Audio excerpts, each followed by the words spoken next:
Hi, hello everybody, how are you? My name is Carmen Richards and I am the president of the Women Committed, that is an initiative from the US-Mexico Chamber of Commerce, Inter-American chapter here in Miami. And I'm so glad to give you a very, warm welcome today to our first webinar about digital, going digital. So this time we have three excellent speakers right now here. And we would like everybody, as the conversation goes on, to start doing any questions through the message window. And just to start, I just want to kick off asking our keynote speakers to introduce themselves. I don't know, Constanza, could you talk a little bit about what you do?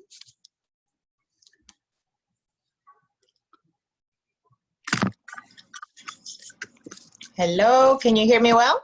Yes. Great. So, good morning, everyone. My name is Constanza Peuriot, and I am the co-founder and managing director of a boutique creative agency called Lovers Not Haters. We preach to say that we work with brands we love, live, and believe. And I'm very excited to be here today. Thank you, Carmen. Thank you, Clementina, and the Women Committed. It's been a very interesting year for the US-Mexico Chambers of Commerce. For the Women Committed, we created it a year ago, and it's been fantastic. We've met really, really interesting people, and I'm very excited to talk today about what's going on in terms of agencies and brands and all this good stuff. Chris? Thank you, Carmen, and an absolute pleasure to be here today. Christian Turner, originally from London. Chris, we can't hear you. We cannot hear you, yeah. We cannot hear you.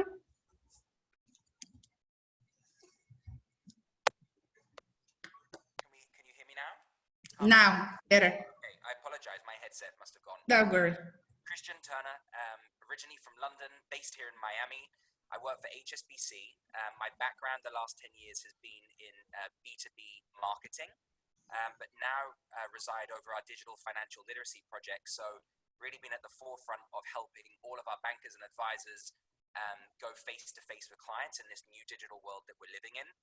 I work with a lot of decision makers at large corporates, but also small businesses. And so today we'd love to share really some tips, some advice, some thoughts, and of course take questions from you all around how both small and large businesses can adapt in this new digital world that we're living in.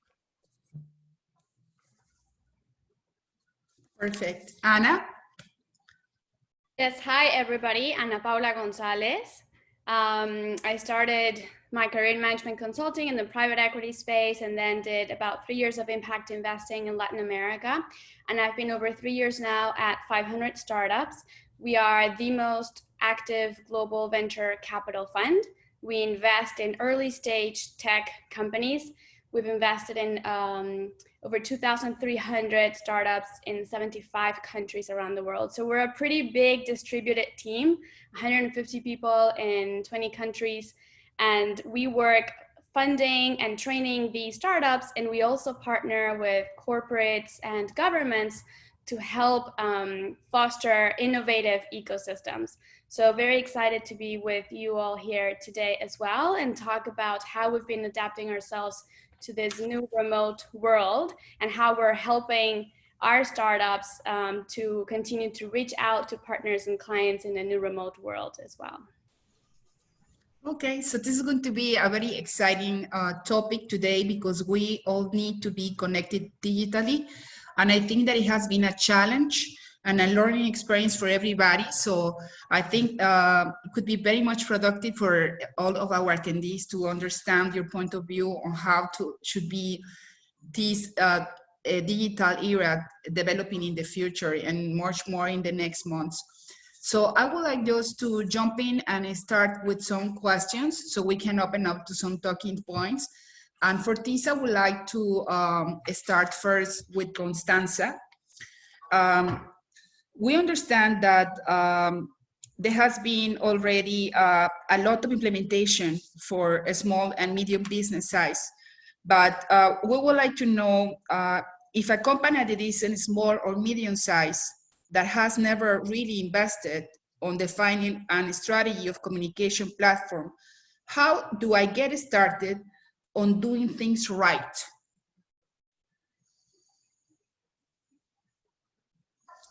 I cannot hear you. Constanza, you're muted.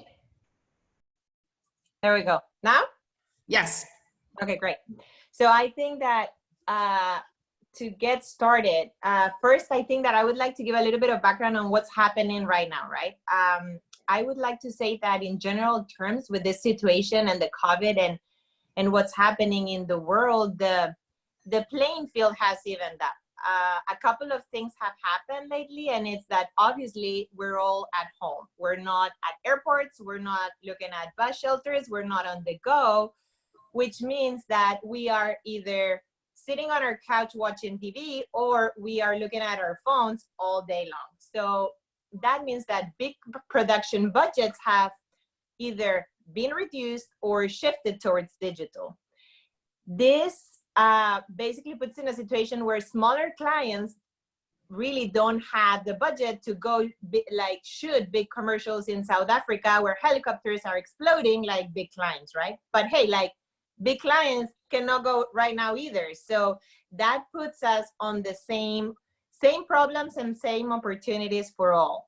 And now more than ever, it's about creativity, great ideas, and that's very exciting. But that then it doesn't matter how many media channels there are out there if you don't have the right story. And that's why storytelling right now is so important. And to have a clear brand message is now more important than ever. If you don't have something interesting to say, it doesn't matter because they're just gonna keep like scrolling through the feed and they're not really gonna pay attention to what you're saying.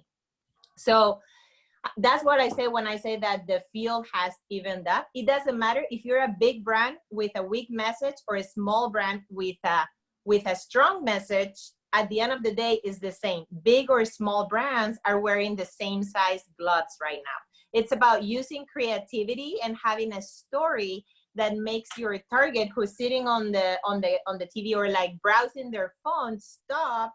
And it's about having an interesting point of view about what's happening in culture and in the world. So it's about how, doesn't matter how big or small you are right now, it matters about how interesting you are and how genuine you are. So it's about telling the right story. So let's see that someone new comes up and know that they have to go digital. What is the starting point? What is the first thing that you as a creative director will suggest to that small to mid-sized company and said, this is your first step? The first step is identifying the DNA of your brand and trying to communicate that. So people think that we just need to start doing commercials and like, you know, putting things here or there, but it's really identifying that story that makes you unique, that makes you different from other brands. So more than ever, it's like you need to invest on your own brand and like having a clear message on what you want to say, which a lot of brands don't do that, especially smaller brands. So basically identifying what makes you different and what makes you unique, yes. And trying to put it in a digital format so that people can really feel that you are genuine and that they can be identified as something completely different of what is going on. But at the same time, you have to be connected to what is going on in the world, so to identify what is really relevant, kind of. Exactly. Great. So next, Chris, I would like to hear your comments on this. Of course. Just wanted to test my audio, Carmen. Can you hear me? I hear you, but very low. Okay, Let me I think we'll move to Anna, and then I'm going to reconnect. Let's move on. Okay, that's great. Okay, Anna, your comments and the questions? Yes? Yes. So what do you think about this? What should be like the first step on when a small to mid-size company just adjusting to this new normal? So what we work with our startups and we work with ourselves as well is think very much about the customer journey. So Constanza talked about now the power of the brand and like having your own story and identity, which is very powerful and is going to drive the way that you engage with your customers. And what I would like to touch upon now is how do you use that to meaningfully engage with your customers across the customer journey. And what I mean by the customer journey is think about when you're about to make a purchase or a decision or close a contract, it's not an instantaneous decision. You have gone through a whole process of thinking about, well, I think I have a need for this. Let me start exploring options and alternatives. And then, well, you narrow down to what are the potential options, and then you make the decision. So I'm going to give a very simple example. Imagine it's your best friend's wedding, and then she tells you, I'm going to get married in 2 months. And you start thinking, oh, I need to buy a dress, or I need a dress for the wedding. And then you start thinking, what kind of dress do you want? Is it like long sleeves or short sleeves? What kind of style? And you look for inspiration in magazines and stuff. And as the time approaches, you're like, well, now I need to start narrowing my options and think about alternatives. So you go into your closet. Do I have a dress for this? Or you talk to your friends, can I borrow a dress? Or you start browsing in the internet, what are stores that are selling dresses? Should I rent? Should I buy? And then you're like, oh, the wedding is next week. I need a dress now. So then from those options that you already saw, you will make a decision. So what brands and the businesses need to do, they need to be in the mind of the customer before the purchase or transaction decision is made. So how do you engage with them when they're in early awareness stage? Maybe you put out a webinar like this, or you put out a white paper and you write blog posts, and you're just creating thought leadership and spreading information that can help your customer in that journey. When they're narrowing down to those alternatives, you need to follow up with your initial webinar and blog post and start seeing who's looking at who's attending my webinar, what is their profile, what's the type of content that they're engaged with, and then you start narrowing the way you target them, and you start doing maybe more personalized content emails, something that they feel that speaks to themselves. You're going to be doing it to a wide group of people, but it sounds like, oh, this is exactly what I'm thinking about. You understand how I think. And then to start getting them closer to the purchase decision, you then give them a free trial or a demo, or then you engage a salesperson and get on the phone with them and say, okay, like, are you ready now to buy? So thinking about that customer journey, engaging first marketing and then sales, powered, like Constanza said, with your very consistent story, brand, and identity, is very important, because now we can only do online conversations. We cannot do in-person meetings or conversations. So having this continuity of online engagement from beginning till end will help you to continue that dialogue and help people feel there's a valuable offer speaking to their needs that they're interested in, and will make it out from all the noise. Like Constanza said, there's so much noise, so it will truly differentiate you. Okay, I'm going to go back later to that sales part that I think is very important for everybody, because we all want to be digital, but at the same time, we want this to work. So we are going to go back to that specific question later on. So Chris, could you hear us? Could you speak? I can hear you. Can you hear me nice and loudly now? Good. Okay. Perfect. And apologies, we don't have, of course, the background, Carmen, because what part of the branding 101 that we've been discussing on this prep call, Constanza, of course, has us all on brand with our virtual background. So apologies, you now can hear me, but no virtual. Oh, but it's better, much better to hear you than to have the background. So your comments on what the small to mid-sized companies might need to adjust to this new normal. Yeah, thanks. Thank you, Carmen. Great question. I'm going to build on Constanza and, of course, the points I just heard from Anna as well. For me, it's all about cutting through the noise. I think we've all been inundated with multiple messages, probably 10 to 15 webinar invites, some of us a day, at least 3 to 5. Every single brand that we've ever interacted with that has us in their CRM system is suddenly now bombarding us with messages. And so really for me, a small, medium business needs to understand what's at their core message, have a consistent message, and actually understand that gone are the days where some junior, often lowly paid community manager is kind of pumping out content on social platforms. Now, everyone at your company, everyone at your firm is a spokesperson. So whether they're actually interacting on LinkedIn, whether they're hosting a Zoom, whether that Zoom's internal or external. We've seen lots of examples during this crisis. I'll take the Uber situation as an example of where internal calls have gone external as well. And all of that builds towards the brand perception that an individual in this marketplace has of the firm. So there really has to be this coordinated approach, back office, sales. Everyone is now telling the story of the firm. The message needs to be on brand. And so, you know, working with somebody like Constanza, working with an agency that understands what putting a messaging framework looks like, putting a consistent content plan together as well. What I would say is I think quality is always far better than quantity. So I'd actually say, you know, if there's some great content that you have as a small business that you want to get out, you know, find your voice, and maybe it's a once a week newsletter. Maybe it's a once a week powerful communication, but don't go for that quantity overload where you're spamming individuals with multiple messages, because it just will not resonate. And we're talking there about the substance of the actual content, but also, Carmen, what I would say for a small medium enterprise as well is get some visual consistency as well. Right. And I'm sure Constanza is going to talk about this as well later today. But really, you know, whether it's down to the color palette, whether it's down to kind of the just general branding and use of the brand logo or architecture, you need to have a very consistent look and feel so that when somebody is reading your message on the go, they know it's from you and you stand out. So consistency, consistent tone of voice, look and feel, and that powerful message, for me, is what's most important to cut through all of the noise at the moment, Carmen. I know that we all are very eager to go out and bring in clients in this new digital era, and we all need them for sure.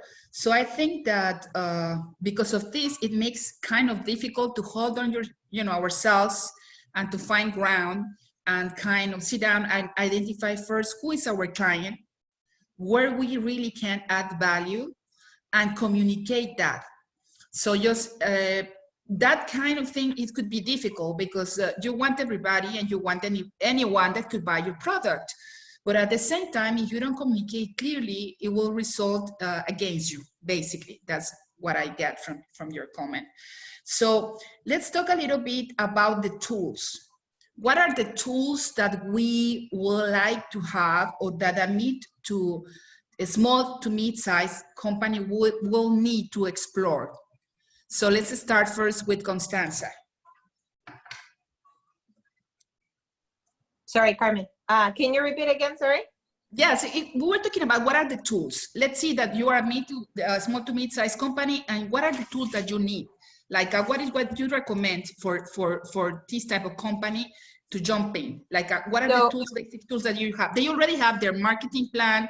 They already identified the client. They know where they add value, and they go with you, and they found you, and they said, okay, this is what we have. Now, how we really implement it? What is what they have to have now, the most?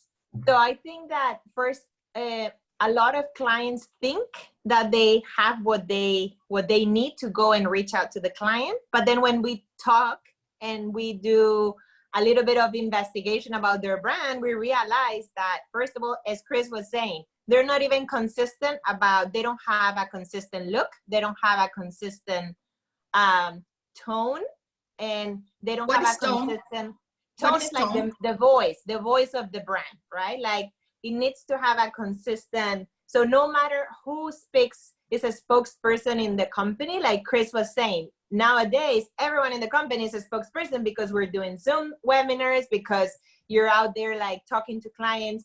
And before, maybe you were more like kind of back office, but all of a sudden you become more front office. So everyone is a spokesperson. So that's why the brand needs to really have a clear message on what they want to say. And that's the tone, right? So I think that guidelines is very important to have a consistent look. And then once you have that, you need to have a lot of people don't have a strategic communication platform.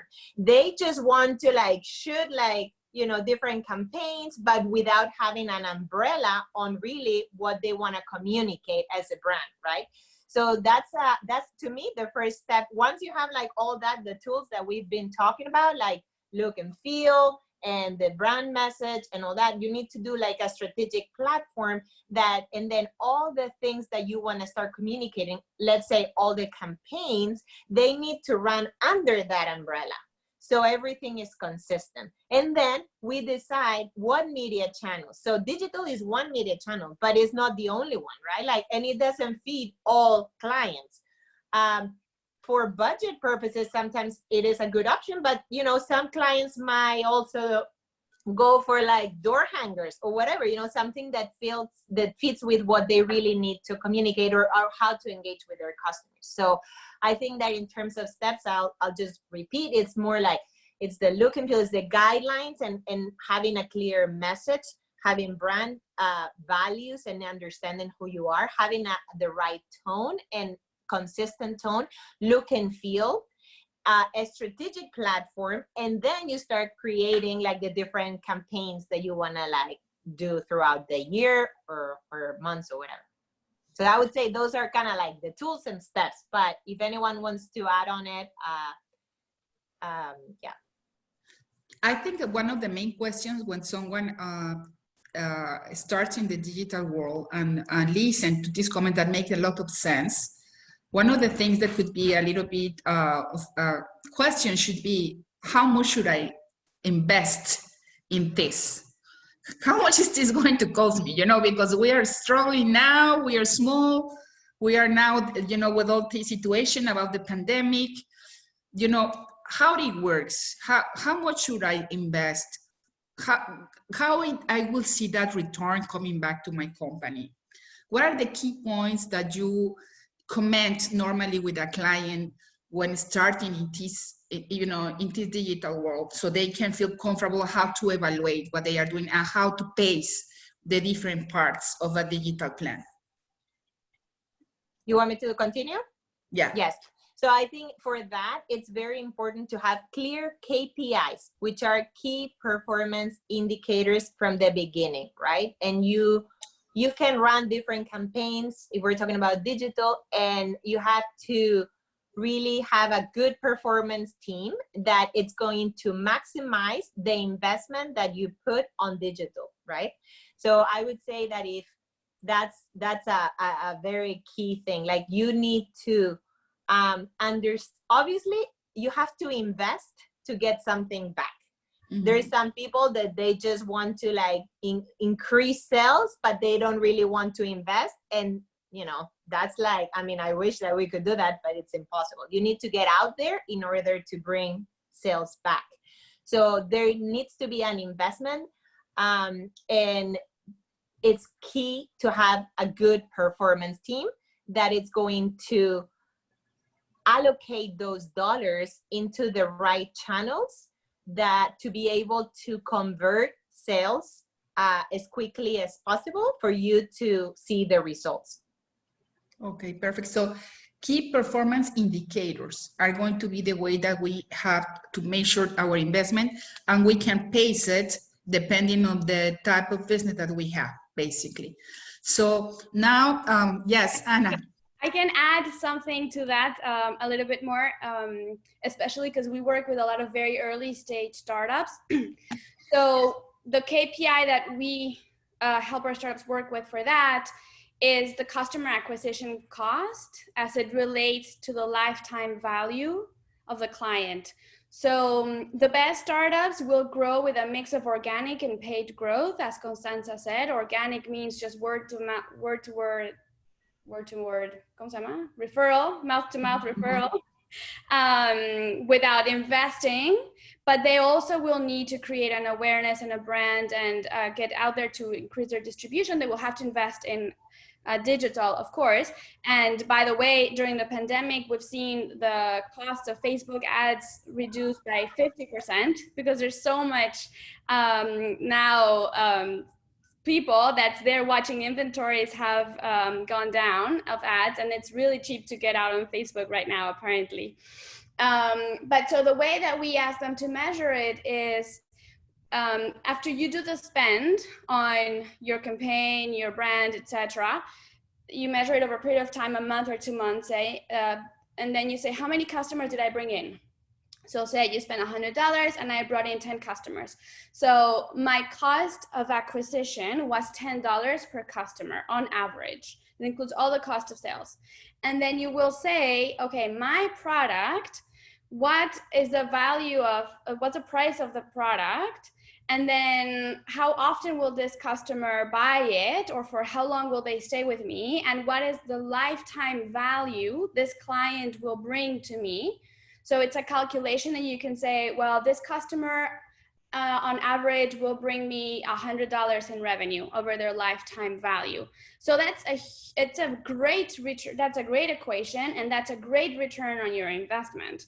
So if the lifetime value of a customer is $100 and it only costs you $10 to bring you in, you're doing things really well. But oftentimes people are investing more money than what they get back from the customer. So they're losing money to bring customers. So it's not real growth because they're paying for it. And when you stop paying for that, then they stop growing. And then you just see that the unit economics of the business don't work to scale. So it's very important to be measuring for the unit, for the customer, how much it costs you to bring them in and what is the value that will bring them to your business. And that has to be a positive equation. That's great. Thank you, Anna, for your Carmen, comments. I'd love to add Yes. something as well to this, because I think it's such an important question. I'd say, I know many of the individuals connected today will be in the B2B space. And so there's less of a focus on selling, I guess, a quick product on Instagram and kind of doing click through to sale. It's more of a longer acquisition life cycle. Could you expand a little bit on what does B2B means? Yeah, no, just business to business. So I know a lot of people here are selling services to other businesses rather than direct to consumer. Okay. And of course, a lot of the lessons we're sharing today are applicable to both sides, but I just wanted to pick up on something specifically for B2B, knowing just how important it is to the members of the chamber down here. I would say now has never been a better time to up your LinkedIn game. So actually during this crisis, LinkedIn usage has gone up 86%. We all have a lot of time on our hands. We're at home. Of course, a lot of people are nervous about their jobs, the longevity of their career opportunities. And so they're actually going in, not only updating resumes, but actually updating their LinkedIn and actually getting better at replying to in messages, actually posting content online as well, whether that's articles, posts, and commenting on others. So I would say if you represent your firm, either you're a solo entrepreneur or you're really the face or spokesperson for your company, the founder, now has never been a better time to up your LinkedIn game, posting authentic content, which again, goes back to the lessons we shared earlier, has a consistent look and feel, a consistent voice with your users. But my one big takeaway for LinkedIn, everyone, is rather than posting stale reports and regurgitating news articles, you've got to make it personal to you and your business. Why are you so passionate about a certain topic? What have you done about it? What are you doing with your team to build engagement or well-being at the moment? It's no good to talk about cool buzzwords, but not bring it back to you and to your business. So I just say to everyone on here today, I know you're using LinkedIn a lot, but go back in, review your profile and think about how you build that content out. Because, one thing is the direct acquisition for today, but building your personal and professional brand for tomorrow is so important. And I think now is a great opportunity for us to do that, Carmen. So that would just complement what both Anna and Constanza were sharing, which was great. No, this is getting very good. I have a question for you, Chris. So getting back to please building up your personal brand and using the tools like LinkedIn, there's a question about why, if you are a solo entrepreneur, like you are your own business, there's no marketing team. What will be the point to start? Like there's not going to be anyone else but just me trying to evaluate and getting into this digital era. Yep. Okay, great. So I'm basically going to build on the points again that we've been making. I think point number one is understanding your business plan and business strategy and having your communications plan actually together with your key messages, your key marketing points that you want to communicate externally. That would be number one. Number two would be going through that exercise that Anna shared, which is so important, the cost for acquisition and lifetime value, to say, if you're selling a face mask at $7 or in quantity versus selling a medical device at 20, 30, 40,000, clearly the investment in acquiring a potential customer just looks completely different and will be on different platforms. So understanding that cost investment upfront is important to understand and establish the amount of money that you're willing to spend. And then third, understanding the channel that works best for you, right? So at the moment, when we talk about going digital, you know, for some people out there, if you're selling a service, so you're a solo entrepreneur, you might be providing consultancy services, coaching services, legal services. LinkedIn might be a perfect platform for you. If you're selling a product direct to consumer, you know, maybe, and at a lower price point and something that's more fun, aspirational, Instagram might be a great platform for you to look at. If your audience skews slightly older or something's community-based, or you're somehow connected to a nonprofit, we know that Facebook is a great community for that as well. So understanding what you're trying to communicate, the investment you're willing to make, and the platform that resonates best is the place to start. And then again, we go back to the same before: consistency, execution, and tracking. You know, you mentioned it, Carmen, understanding the KPIs. There's no point throwing money at these platforms and not measuring success. So test and learn. You're not going to get it right the first time, but that's my 1, 2, 3 strategy. What are you communicating? How much should you be spending, and how much are you willing to be spending? And 3, what is the platform that works best for you and your business? You know, again, in the past, we were talking about marketing teams, agencies to do this. If you're a solo entrepreneur, you're launching your business or expanding it at this time, you've got to get in deep. You've got to get your hands dirty with those 3 questions. There's no doubt. That's great. Thank you very much, Chris. Let me go back to Constanza. I have another question from one of the person that is connected, and this is for Constanza. How can we? Anna wants to add on this, I think. Okay. I had something. Sorry, because I just think Chris touched upon something that's so important, and I just want to flesh it out a little bit more. The importance of running experiments, especially when you are in very early stage, solo entrepreneur, small team, very limited resources. Go back to that framework that we learned in primary school of running experiments. So set a hypothesis, run an experiment, gather feedback, learn, and then iterate. So actually with our founders, with our entrepreneurs, we work in this very rigorous way.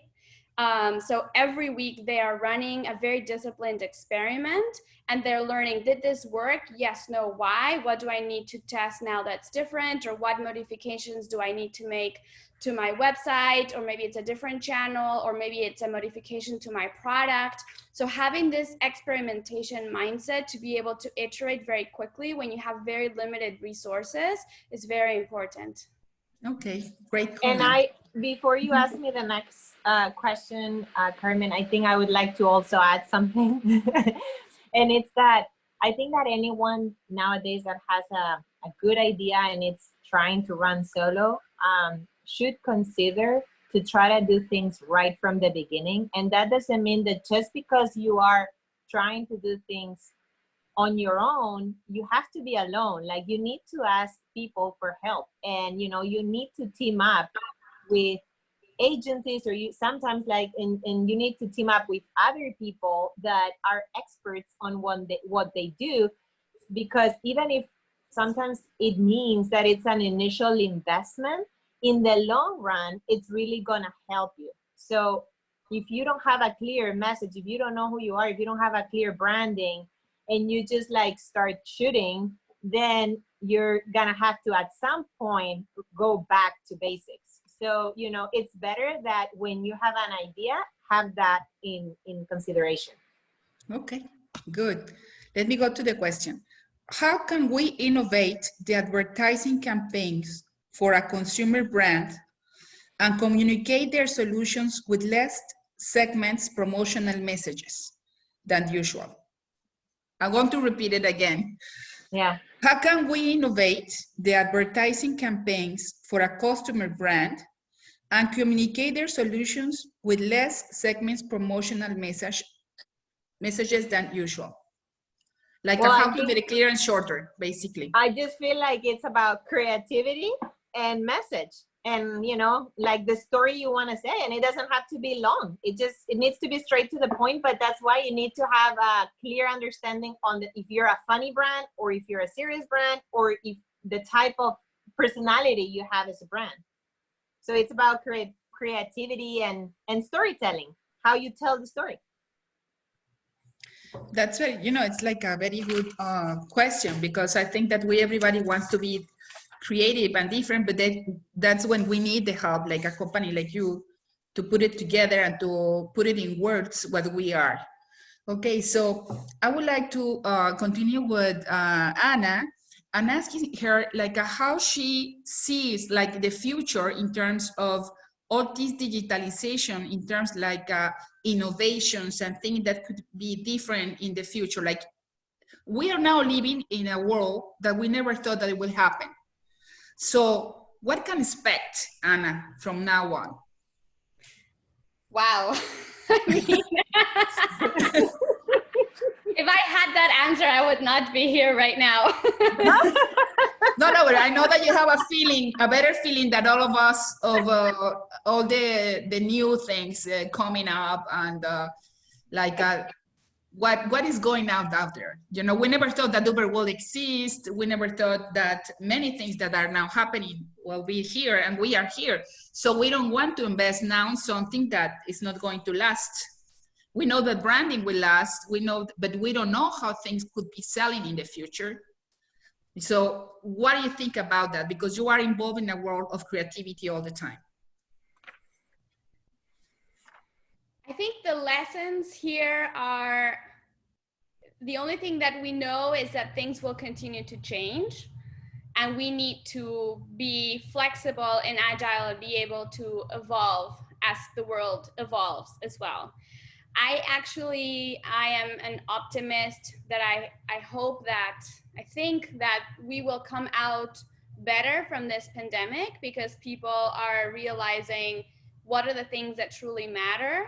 And we are able to build connections in a more human way. And we are realizing we're only as strong as our weaker link is. And so I think that a lot of our energy and focus is starting to be redirected and sharpened towards initiatives that will make a difference for us as a society as we continue to move forward. But I don't think that any of us is going to know how exactly we're going to look like 6 or 12 or 18 months from now. So what I think that we have been seeing is very important is for companies, startups, corporations, because we partner with corporations on innovation as well. How do you build your internal team to be as agile and adaptable as possible? And I think the very first big test that many of us, including 500, have faced is how do we continue to keep an internal team motivated, connected and productive in a digital, purely remote world where you don't have human interactions, you don't have an office you're coming into, you don't have chit chat, personal connecting time, and you're in the middle of a lot of stress that's not related to work, but you have to be at home taking care of your kids, or you have a sick person, maybe you've been touched by the pandemic. So how do the organizations better enable their teams to be productive, and each of them in a very different way in the different space that they have, and be able to continue to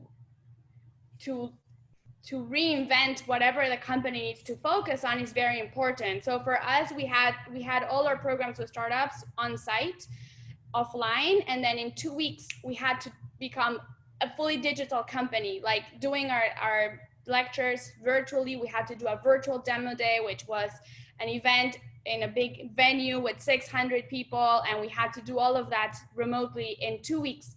And our team, we're 150 people in 20 countries, but we have 20 offices, and now we're all at home working distributed. So what we have been working internally is on two things. How do we ensure people still feel connected to the rest of the organization and don't lose that human touch? But also, how can they carve out their own spaces that they need to deal with whatever's going on at home. So we actually set up an internal task force to work on remote life. How can we be more agile, better remote company? Because I think this is a big trend. Sorry, going back to your questions, I do think a lot of people has realized I don't need to pay for a fancy office space.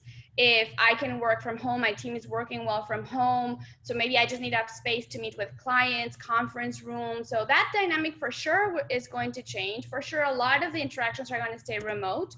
So how do you enable your team to do that? So as I was saying, so people can feel connected in our team, we are doing weekly calls. We call them all hands, where all the people from around the world connect, and our CEO and our COO are sharing information about how the company is doing on performance and KPIs, and celebrate successes, and shout outs to people to make sure everybody feels recognized and elevated and special in this very difficult time. We're doing weekly happy hours as well. So we'll just connect all of us on Zoom and have a drink, and we're doing like games and trivias, and people showing us how to cook homemade pasta or how to take care of their plants in their house. We're being mindful every time we have a meeting of allowing personal chit chat time and say, hey, how are you? How are you doing? How is your weekend? And not jump straight into business, but make sure we are continuing to have that kind of oil that keeps the wheels going smoothly, because the online interactions are harsher. You lose tone, the tone that Constanza is talking about. You lose, is this a joke? Written communication is harder to read, to understand. So that little personal capital will make it easier. And then we also designed a guideline for communications, how to better communicate. So you need time to like feed your kids or do homeschooling, block it off of your calendar. People, please be respectful. Don't email people outside of working hours, or if you do, say this is urgent, this is not urgent.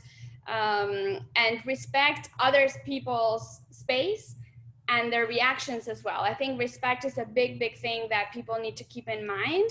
So understand people are not going to be working at 100% capacity, because we are dealing with a lot of things outside of work. Understand everybody responds differently to the pandemic, and some people are more social, need to reach out, and some people need to withdraw. And also people sometimes need to just disconnect or take time off because it gets overwhelming, or there's burnout of being 12 hours in front of a Zoom call. So being very respectful of people, what people need. And then I think from a very strong internal fabric of organization, which I think is your strongest asset, you will be better equipped to adapt and to reinvent yourself, to harness as best as possible the future that's coming forward. Okay, great. Thank you very much. And one thing, Ana. Carmen, I just want to add something on this from some brands are doing interesting things, and just to tie it back a little bit to, you know, advertising and brands and all that. And for example, West Elm is creating different Zoom backgrounds for people to be able to choose furniture. And as Ana was saying, if they're doing happy hour and they want to be sitting at a cool, like, al fresco area, they can like create that. Or if they're actually want to be in a log cabin, they can do that as well. So, you know, brands are starting to adapt and capitalize on how corporations and companies are readapting. And this is a little bit like tying it back to what Ana was saying. Yes, that's true. I will go now with Chris. Chris, we kind of went to sleep for 2 months, and we woke up in a resilient world that has already changed. We are digitally connected, but we value much more the personal, the individual, the face-to-face interaction than before. Yep. Because now we know the value that it has. So, taking all those things into consideration, let me know what are your thoughts about how to networking events will likely be a Zoom for some time, how you see that happening, what do you think we can approach this new challenge, especially for those type of businesses that you need something really personal or private? Yeah, that's actually a really great question. And I've got a lot of dear friends in the events industry world. Obviously, being here in Miami, we all know a lot of people connected to hospitality in somewhere. So in some way. So we're all seeing through that lens how they're being forced to innovate and find new ways to host both tourists, but also businesses and small businesses. I think back to our earlier point, gone are the days where large 500-600 person conferences, events are going to be taking place. I doubt this year will, or even next year we'll get back to that for obvious reasons. So for me, it's about doing something unique online. So I'm going to share just some fun ideas. Next week, I'm hosting an internal coaching session with an external coach. And we're actually bringing in a Zoom caricature artist and psychologist who, with everyone live on Zoom, is going to do caricatures and fun drawings of different participants that are online. It's internal, it's supposed to be fun, but it's supposed to just be different and bring an element of surprise to what could be a pretty mundane Zoom call conversation. I've seen a lot of great brands doing lunch and learns where actually you can give Uber Eats credits to the participants and or partner with, even better, directly with the local restaurant and get meal kits sent out so people can actually assemble food at home and actually be kind of participating in some kind of virtual, literally cook your own lunch and then participate. Again, it goes back to creativity. It goes back to creating a unique experience for participants, delighting them.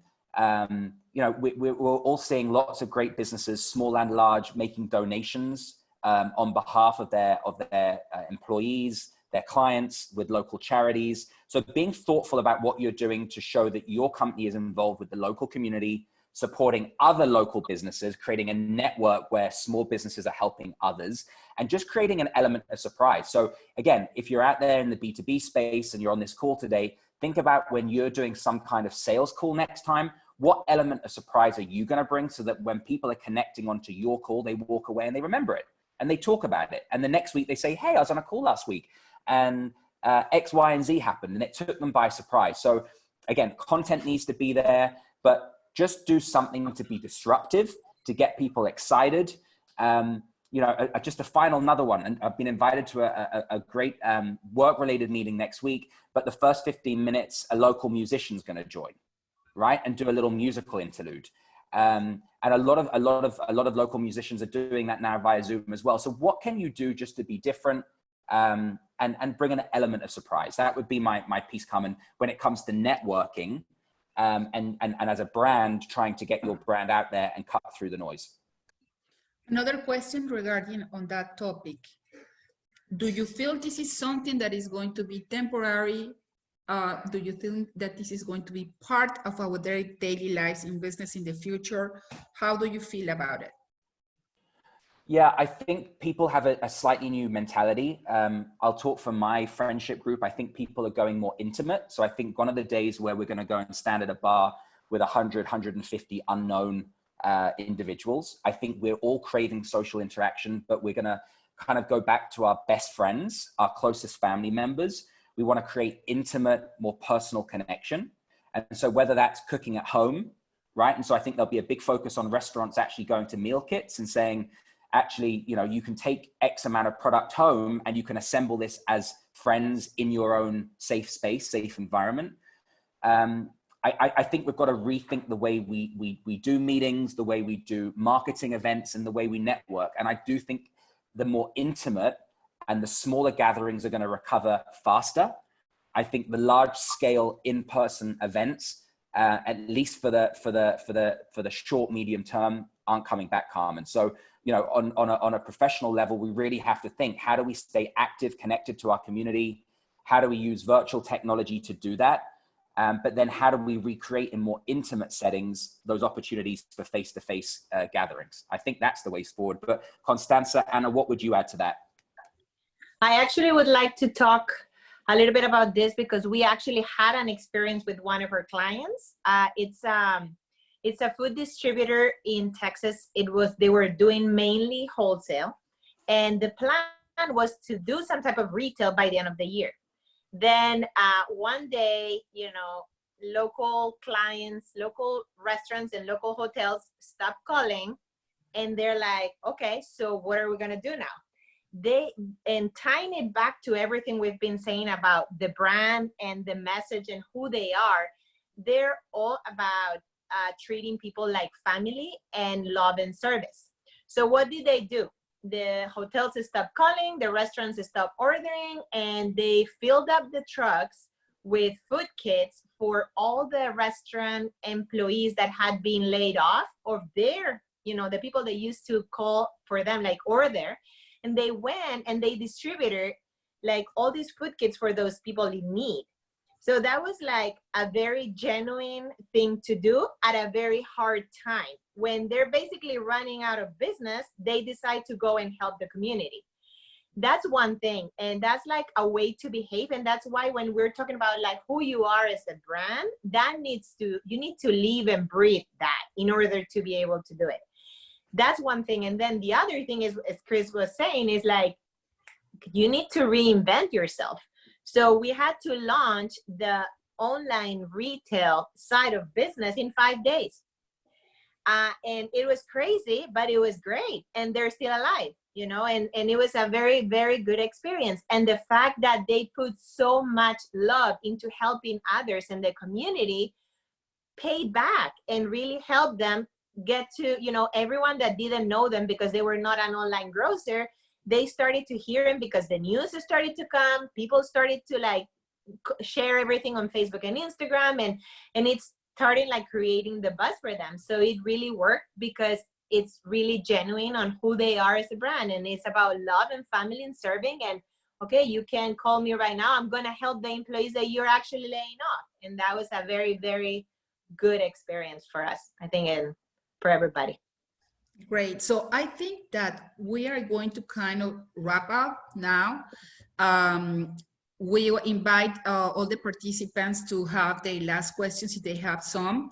But I would like for you, the panelists, to give us like the main key points, the takeaways from each of you that you would like to share with the audience. Make it clear, simple, so it could really be like your key points manual to go out there and start doing something tomorrow. So let's start with Chris. Yeah, happy to go first. Thank you, Carmen. So my top three, my power three, irrespective, small, medium, B2B, B2C, number one would be set aside budget and time. Budget to transform, budget to change processes, budget to invest in new technologies, implement new technologies, and of course the time that it takes not only to execute on that, but also to bring people and culture along with it as well. So number two would be people and culture. Focus on creating a positive workplace environment for the people that work with you. Anna made some great points, so did Constanza, around how we make people feel loved, welcomed at home. We give them space to continue with some of those interactions with their colleagues. We have employee resource groups, or rather charity partnerships, where people really feel like they're giving back and getting involved in times of need. And that there's a shared common purpose, because I think if there's one thing we all agree, I think working from home was great at the beginning, but now we all crave to be around like-minded, bright individuals, colleagues, clients, and that stimulation. So really building that in an online environment also takes time, also takes energy. And three would be asking for help. So that asking for help and not being afraid to ask for help could be asking a consultant if there's budget for that. But back to social media, we mentioned it earlier. It might be asking your daughter or your granddaughter to help you understand some of the platforms, right? And it could be as basic as starting there. So 1, 2, 3. 1 would be budget and time. 2 would be focusing on people and culture. And 3 would be asking for help, whatever that help means to you at the different stage that your business might be in. That would be my top 3 common. Okay, great. So let's go with Anna. So I will overlap a little bit with what Chris said, because I have some of the similar takeaways. I think the first is take care of your team. More and more big companies are realizing the biggest focus has to be to have a happy, motivated team. And from there, everything else will emanate. They will be able to keep their customers happy. They will be able to reinvent. They will be more resilient. So number 1, take care of your team, which is a bigger challenge today in COVID. Number 2, and this is something we always tell our startups, talk to your customers. Don't make any assumptions of what you think they need, of what you think they would like. So the more information you're gathering from your customers, from real conversations, from doing all the engagements that we talked about, gather all that data, pay attention to it, analyze it, and try to understand what's the value proposition you can really give to them, the big value that will make you stand from the noise, but that will only come if you talk to your customers and you understand them. And then the third thing I would say, I would encourage you, especially now when so many things are changing, focus on this experimentation mindset. So try to run short sprints of experiments that will give you information quickly to allow you to know, are you moving in the right direction or you need to shift gears? So take care of your team, talk to your customers, and focus on experimentation. Okay, thank you, Ana. Constanza. So I'll just wrap up.